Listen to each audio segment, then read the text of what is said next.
I really do think that we should always do exactly what we want.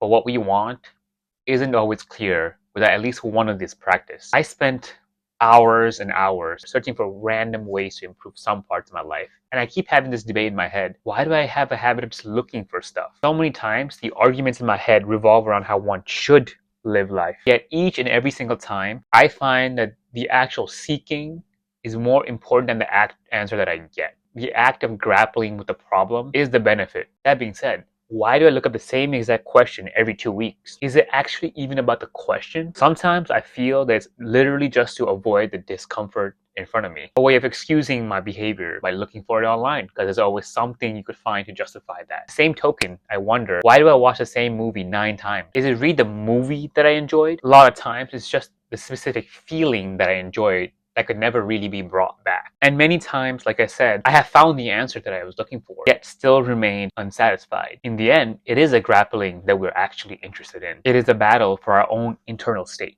At this point, I do feel like I'd be so much better if I didn't care about the answer whatsoever, that I just did things. Even this important question of looking for stuff, the question only came about because I was indulging it in some manner. Had I not indulged in the internet rabbit hole of just constantly clicking on conflicting information over and over and over again, I might have never asked this question to begin with. Had I not seemingly rewatched Spider-Verse for the 9th time, I may not understand why it is I'm doing that. Had I not spent countless hours distracted all the time throughout the day, I may have never wondered what it feels like to focus. There are important insights that come with asking the right question. But these insights don't have to be repeated, and they don't have to be constantly validated by something else. They are self-affirming. They're not the product of looking for stuff online or even asking others for help or even looking at this video. It's just not a product of just simply asking others. It's also not a product of just simply creating restrictions. It really is a matter of asking yourself, who are you? What are you made of? And what is it that you really, really want? What are you avoiding now to come closer to what it is that you do want? And to be perfectly honest, this is always how discipline has felt to me. It's basically doing what I want to do,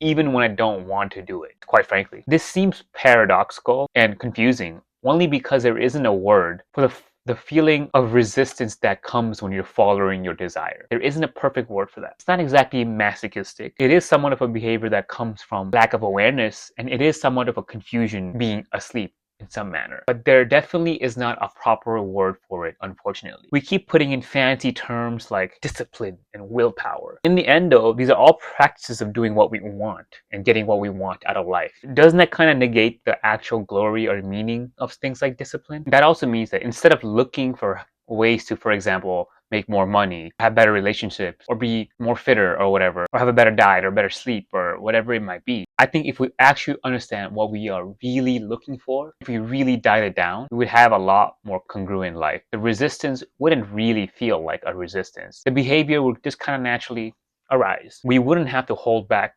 nearly as much. In fact, what that means for me really at this point in my life is that I don't want to look up any more meditation podcast or read more self-help books or analysis on the same piece of media that I've already watched. For example, I've probably already seen like 20 videos on Brand New Day from Spider-Man and what the specific scenes mean. I kind of want to figure that out by myself. I don't want to watch others say it for me. I don't want to outsource my thinking. It might be fun, but there's clearly a very big cost to it. And this isn't just about looking up stuff. It's also asking for LLMs to help us in things. We're definitely kind of missing a part of our spirit when we do that. Because at the end of the day, all I really have is me. We can only really inhabit this body and have this one experience. Our sense of compassion, our sense of empathy, all truly comes from here. It really isn't corny to say, be yourself, if you define it that way. I think that sense of you, like an unreachable wind, thickening, softening, flowing, passing, and constantly changing. Following our desires and wants in the truest sense actually just means being aware of something like that. That being said, I think it's okay to set limits sometimes. It's okay to set constraints. For example, I made a rule that I only consume a majority of my calories through single ingredient food 90% of the time, like mostly whole foods and plant-based. Within the same vein, I have a rule that I don't stuff myself to the brim until my stomach's about to explode majority of the time. Another rule I have is following a big meal. I usually tend to move around a lot, So I can't stop myself too much if I want to move, right? Another rule that I have is I try to limit actions to only one thing at a time. Not being on my phone while laying in bed, not eating while watching something, not pooping while I'm messaging someone, just pooping. I mean, even while I'm working out, unless I'm dancing or something, I don't typically listen to music or podcasts either. And these are rules that I want to follow. Truly, not arbitrary or given to me by other things that I've watched. They give me a sense of calmness and stillness in a world obsessed with stimulation. That being said, though, the rules themselves are not the important part, clearly. Instead, it's actually the intention and mindfulness every single time. That is almost all that truly matters, in my opinion. In fact, I would say that these rules were the results of that, not the other way around. The rules that I have followed that came from me looking up stuff and asking others to give me advice, or from what others have told me I should do in general, have slowly kind of begun to disappear from my life. For example, I know I'll struggle with this one specific thing when I do follow blind rules like that. Let's say I want to be able to try something for the next 30 days. I'm almost eager to apply my day-to-day structure in that manner, right? And have this habit forming mindset basically. But it's missing the point because it implies once more that this moment itself is not good enough. How do we know we actually get what we're looking for simply because we're following something for 30 days? That is just an arbitrary number, in all honesty. So I think one thing that actually matters is what you're noticing right now, not what you've been doing for the last 29 days. That will automatically guide the constraints and rules and routine and way of being that you need. The person that's mindlessly following an automatized habit versus the person that's lazy are actually one of the same, in my opinion. In fact, I'd argue that the person that's a slob, wakes up at like noon every day, doesn't really change clothes or whatever, but is actually noticing that, is automatically in a stronger position to me. Someone that's been following a rigid, disciplined life for 30 days, but without the actual mindfulness. Because I've noticed time and time that the person that we consider slob are usually ready for the change that they want or need because they are still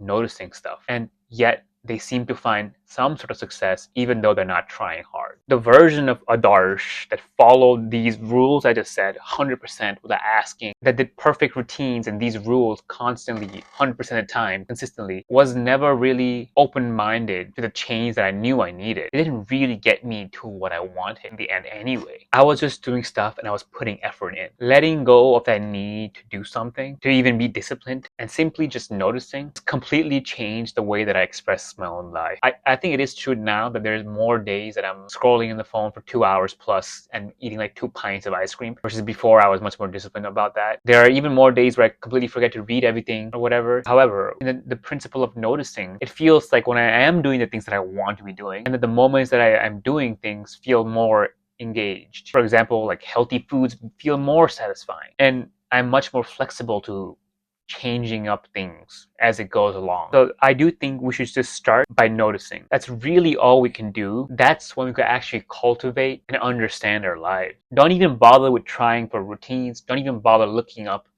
books or more videos on how to do something. Don't worry about any of that. Done right, I think noticing will automatically dictate that. It will just almost come to you naturally. This act will automatically tell you when to let go of habits, even the ones that seem good on the outside, and when to form new ones, even the ones that seem bad on the outside. In the end, we don't want to rely on anything, even our own sets of routines, for what we consider to be a happy and successful life. So notice and then do exactly what it is that you want. That's the only way I want to live.